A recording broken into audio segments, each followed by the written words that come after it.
ఎందుకంటే మనం పిల్లల్ని పిల్లలుగా చూడకూడదు, స్నేహంగా చూడాలి. ఏదైనా సాధించాలన్నా కూడా మన సపోర్ట్తో వాళ్ళు ఏదైనా మనకి తిరిగా చెప్పుకోవడానికి ఉంటుంది. ఓం నమ శివాయ. ఈ మధ్యకాలంలో తల్లిదండ్రులు ఎంతో బాధపడుతూ పిల్లల్ని చదివిస్తున్నారు. అలాగే తల్లిదండ్రులు ఎంతో బాధపడుతూ కష్టపడుతూ కూడా ప్రతి ఒక్కరిని కూడా మాకన్నా కూడా మెరుగ్గా వాళ్ళకి జీవితంలో మంచి జీవితాన్ని వాళ్ళకి ఇవ్వాలని చెప్పేసి అన్వేషణ చేస్తున్నారు. అంటే వెతుకులాట. కానీ పిల్లలు ఏం చేస్తున్నారు? పిల్లల యొక్క తీరు ఎలా ఉంటుంది? దీని గురించి వివరణ తీసుకుంటాం. చాలామంది కూడా ఎక్కువగా ఒత్తిడికి గురవుతూ ఉన్నారు. ఈ మధ్యకాలంలో చదువులో కూడా చాలా మంది వెనకబడుతూ ఉన్నారు. ఎందుకంటే వీళ్ళ మధ్య ఏదైతే మనం చూస్తున్నామో, ఇందాక తల్లిదండ్రులు ఏ విధంగా పిల్లల్ని బాగా చదివించాలని ఆతృత ఏదైతే తపన పడుతూ ఉన్నారో దానిలో కూడా మనం తెలుసుకోవాల్సిన చాలా ఉంది.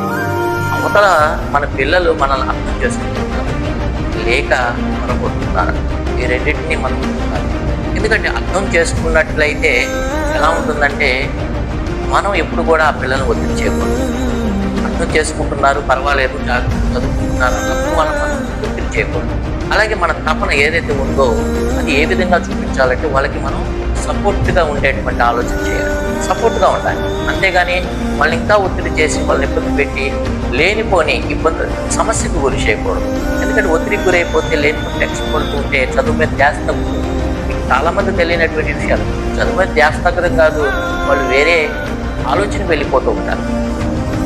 తల్లిదండ్రులు మాట తప్పక వినాలి, తప్పక చేయాలి అనేటువంటి తీరు చెప్తా ఉంటే తల్లిదండ్రులు మనల్ని ఇబ్బంది పెడుతున్నారు, దీనికి ఏం చేసుకుందాం, ఏం చేయాలి అనే ఆలోచనకి వెళ్ళిపోతుంటారు. అలా ఆలోచన చేస్తూ చాలామంది రకరకాల సమస్యలతో బాధపడే వాళ్ళు చాలామంది. కాబట్టి ఇక్కడ మనం తపన అనేటువంటి సపోర్ట్గా ఉంటాం. అలాగే ఏదైతే చేయాలి అనుకుంటారో మనం వాళ్ళకి బలంగా నిలబడతాం. సంకల్ప బలం తీసుకెళ్తాం.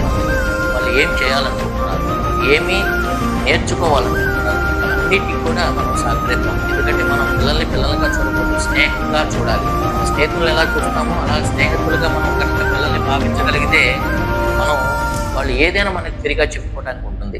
ఏదైనా సాధించాలన్నా కూడా మన సపోర్ట్తో వాళ్ళు సాధించగలుగుతారు. కాబట్టి ఈ చిన్న ఆలోచన మీరు మార్చుకోండి.